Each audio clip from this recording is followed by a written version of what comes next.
जिनका परम पावन चरित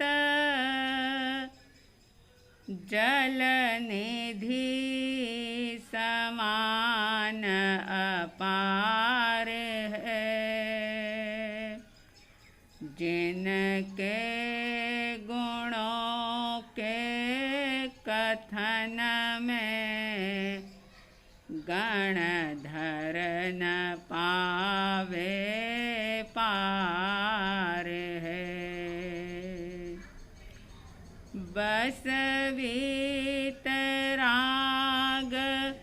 विज्ञान ही जिनके कथन का सार है।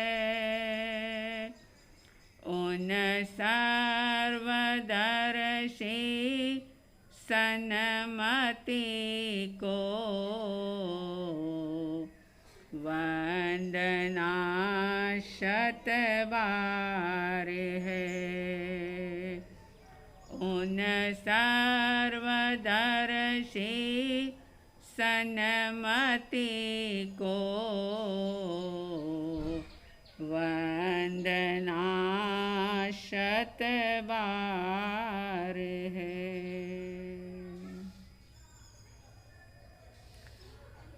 श्रद्धालु जिज्ञासु श्रोताओं, श्रीमद् राजचंद्र जी के द्वारा लिखा गया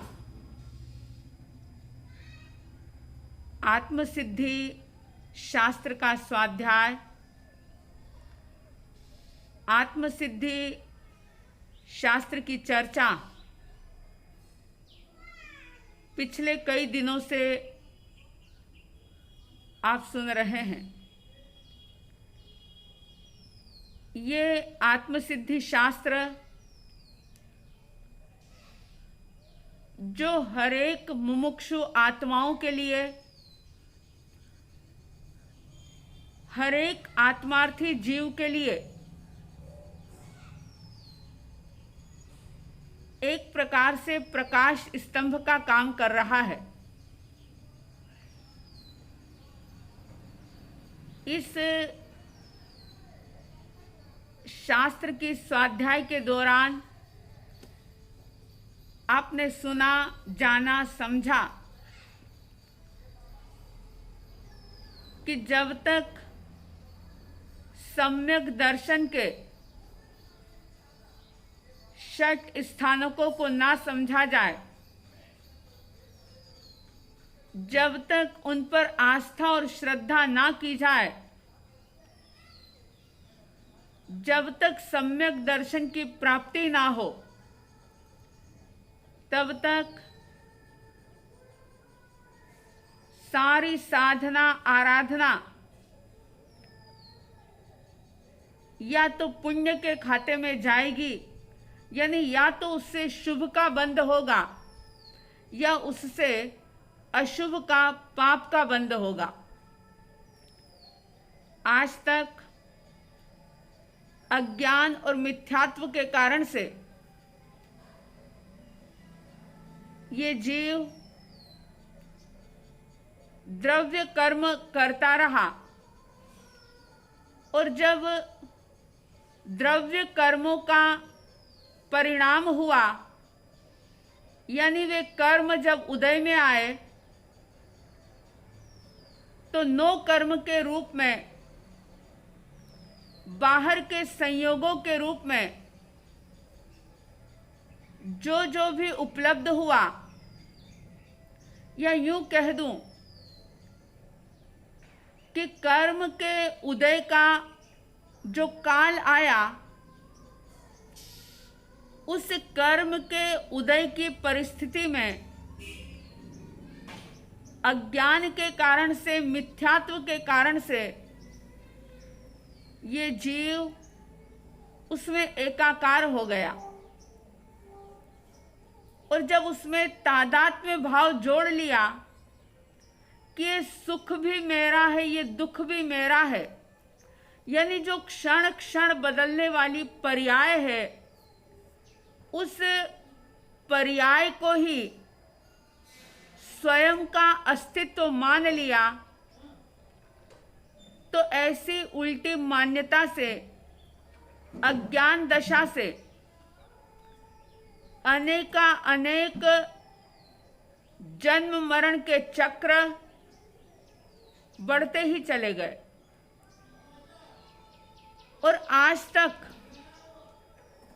ये जीव, ये आत्मा विभाव दशा के कारण से द्रव्य कर्म का कर्ता और भोक्ता बना रहा। पिछली गाथाओं में आपने सुना था कि जब किसी आत्मार्थी जीव के अंदर, मुमुक्षु प्राणी के अंदर जब कोई जिज्ञासाएं जन्म लेती है और उसके अपने सौभाग्य से, अहोभाग्य से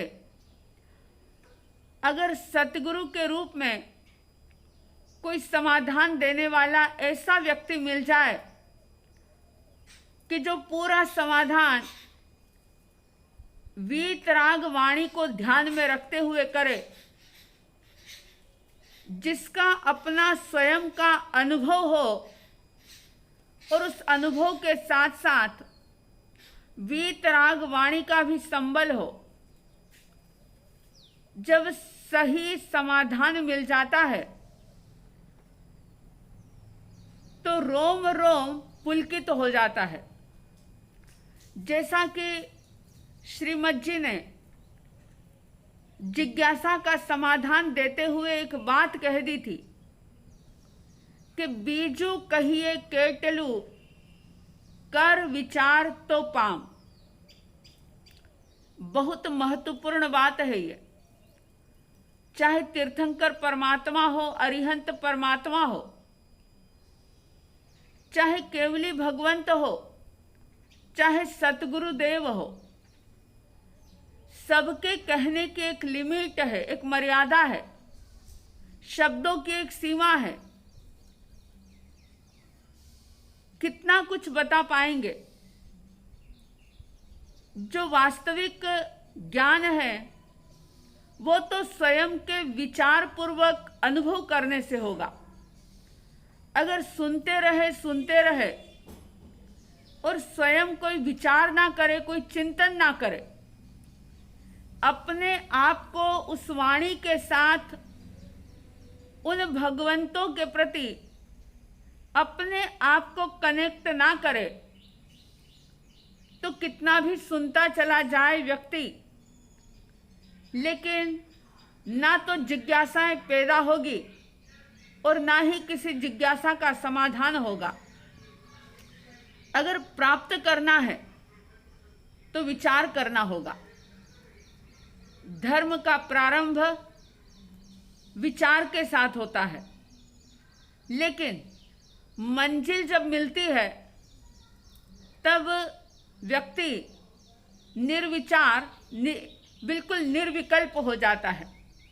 जब तक भीतर में संकल्प विकल्प चलते रहते हैं तब तक पूर्णतया अनुभव नहीं होता, और जैसे ही निर्विचार की, निर्विकल्प की अवस्था आती है और भीतर का अनुभव होता है कि वहाँ वाणी भी मौन हो जाती है, शरीर भी शांत हो जाता है, मन बिल्कुल निर्विकल्प हो जाता है और रोम रोम से भीतर के आनंद का, भीतर के स्वाद का अनुभव लिया जाता है। जब ये बात शिष्य ने सुनी थी कि कर विचार तो पाम, शिष्य ने विचार करना, चिंतन करना प्रारंभ किया। उस विचार और चिंतन के साथ सतगुरुदेव के मौन को देखा, उनकी सहज समाधि अवस्था को देखा, तो समाधि अवस्था को देख करके शिष्य के भीतर में भी एक समाधि का भाव जागृत हुआ। और जब अनुभव हुआ, क्योंकि अब तक तो ये बात सिर्फ सुनी थी कि आत्मा है, आत्मा नित्य है, आत्मा करता है, आत्मा भोगता है, लेकिन अब इस बात का अनुभव हो गया। और जब अनुभव हुआ, क्योंकि एक बात हमेशा याद रखना कि अगर तीर्थंकर के मुख से भी सुनी हुई कोई बात है और वो बात हमने सिर्फ सुनी है, अनुभव नहीं किया है, तो बहुत चांस है कि हम कभी भी भ्रमित हो जाएंगे, भटक सकते हैं। लेकिन एक बार अगर सचमुच अनुभव हो जाए तो दुनिया की कोई ताकत उस व्यक्ति को भटका नहीं सकती। व्यवहारिक जगत में आप देखो कि किसी ने चीनी खा ली है, शक्कर का स्वाद चख लिया है, अनुभव हो गया है कि शक्कर मीठी है, चीनी मीठी होती है, मिश्री का स्वाद मीठा होता है। अब कोई कितना भी उस व्यक्ति को भ्रमित करने की कोशिश करे कि चीनी तो कड़वी है, खट्टी है या खारी है, मिश्री कड़वी, खट्टी या खारी है, तो वो व्यक्ति 1000 बार भी उस बात को सुन लेगा, लेकिन वो कभी भी ये धारणा नहीं बना पाएगा कि मिश्री खट्टी है, तीखी है या खारी है, क्योंकि उसने उस चीज का अनुभव कर लिया है। ठीक इसी प्रकार से जो इन सम्यक दर्शन के 6 स्थानकों का अनुभव कर लेता है, 4 गति 84 लाख जीवा योनि के अंदर कहीं भी वो चला जाए, लेकिन कभी भी वो भ्रमित नहीं हो सकता, भटक नहीं सकता। शिष्य ने जब इस चीज का अनुभव किया तो आप समझ सकते हैं कि उसके जीवन में कैसी अपूर्व घटना घटी होगी। और जैसे कोई बहुत बड़ी उपलब्धि को अचीव कर लेता है, प्राप्त कर लेता है, तो उस व्यक्ति के मन के अंदर कैसी खुशी होती है। शिष्य के मन में भी अपरंपार प्रसन्नता का, आनंद का भाव है और सहज रूप से वे अपने गुरु के सामने उस बात को प्रस्तुत कर रहे हैं, बता रहे हैं। 6 स्थानक जो गुरु ने शिष्य को बताए थे, शिष्य ने श्रवण किए थे, उसके ऊपर जो भी शंकाएं पैदा हुई थी उसका समाधान किया था। और समाधान के बाद समाधान को पाकर के खुद ने अनुभव किया। आत्मा है, आत्मा नित्य है, आत्मा करता है और भोगता है। इस बात का अनुभव करते हुए शिष्य ने अब तक बात कही थी। इस तरह से 120 गाथाएं परिसंपन्न हुई थी। 121 गाथा संपन्न हुई। 122वीं गाथा के अंदर शिष्य कह रहे हैं, ये 122वीं गाथा जो 121वीं गाथा से संबंधित है। बहुत गहरी बात है इसके अंदर। पहली बार में तो शायद सुनकर के समझ भी ना आए, लेकिन जब इस बात पर बार बार चिंतन, मनन, मंथन किया जाएगा तो जो आनंद रस का अनुभव होगा, सचमुच वो लाजवाब होगा। कह रहे हैं 122वीं गाथा के अंदर, अथवा निज परिणाम जे शुद्ध चेतना रूप कर्ता भोक्ता ते हनो निर्विकल्प स्वरूप। 121वीं गाथा में कहा था कि जब विभाव में जीव होता है तो कर्म का कर्ता भी होता है, भोक्ता भी होता है। और जैसे ही वृत्ति निज भाव के अंदर बहती है कि वहीं पर अकर्ता भाव आ जाता है। जहाँ जहाँ अज्ञान है वहाँ कर्तापन है। आप लोग भी बोलचाल की भाषा में कई बार बोलते हैं, मैंने बच्चे को पाल पोस करके बड़ा किया। मैं आपसे पूछना चाहती हूँ, आपने बड़ा किया, पूछा गया कि भाई आपका बेटा कितने साल का है, आपने कहा 15 साल का। फिर सवाल सामने आएगा कि आपने इसको कितने सालों में बड़ा किया। आप अगर ये कहते हैं कि मैंने पाल पोस करके बड़ा किया, तो मेरा अगला सवाल होगा कि अगर 15 साल का, 20 साल का या 25 साल का आपका बेटा है, तो आपने उसको कितने सालों में बड़ा किया? तो कि 15 साल में, 20 साल में या 25 साल में। तो फिर आपने क्या किया? वो तो जितने सालों में बड़ा होना है उतने सालों में होगा। लेकिन ये अज्ञान है, ये मिथ्यात्व है, ये कर्तापन है कि मैंने किया। और जैन दर्शन ये कहता है कि कोई भी एक द्रव्य दूसरे द्रव्य का कर्ता हो ही नहीं सकता। प्रत्येक द्रव्य अपने अपने योग्यता से परिणमित होते हैं। कोई भी किसी का कुछ कर नहीं सकता। हाँ, निमित्त जरूर बना जा सकता है, लेकिन निमित्त सब कुछ नहीं होता। तो इस 122वीं गाथा में बहुत ही गहरी बात कह रहे हैं कि अथवा निज परिणाम जे शुद्ध चेतना रूप। चेतना तो हमेशा शुद्ध ही होती है, लेकिन जब संसारी जीव है तो वह शुद्ध चेतना कई बार विभाव दशा के कारण से 2 भागों में विभाजित हो जाती है। एक शुद्ध चेतना और एक अशुद्ध चेतना। अशुद्ध चेतना के भी फिर हम 2 विभाग कर सकते हैं कि एक कर्म चेतना और एक कर्म फल चेतना। जब जब भी हम विभाव के कारण से कोई भी प्रकार के कर्मों का बंध करते हैं, उस समय में हमारी चेतना जो है वो कर्म चेतना कही जाती है।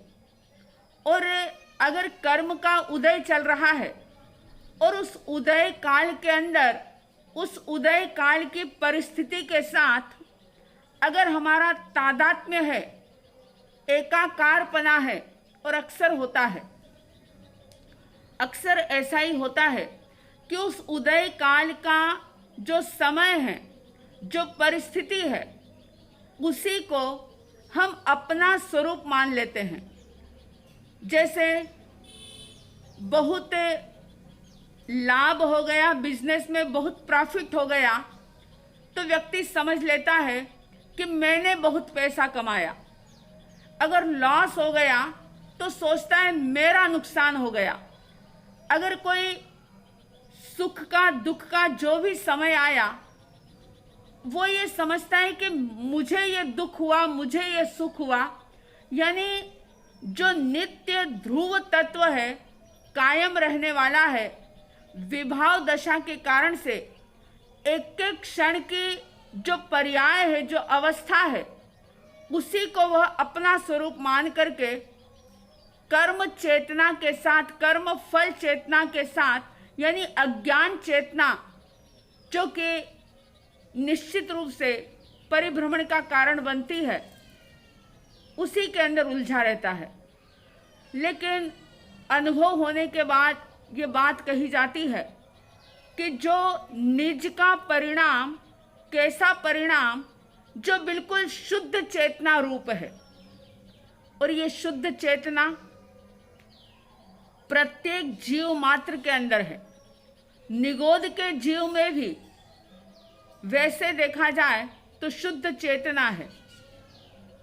जो शुद्ध चेतना निज परिणाम रूप शुद्ध चेतना है, ये जीव उसी का कर्ता और भोक्ता भी होता है।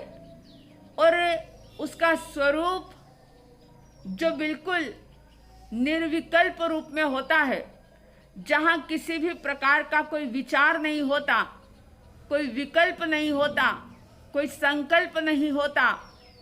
सोचो कैसा आनंद का क्षण होता होगा।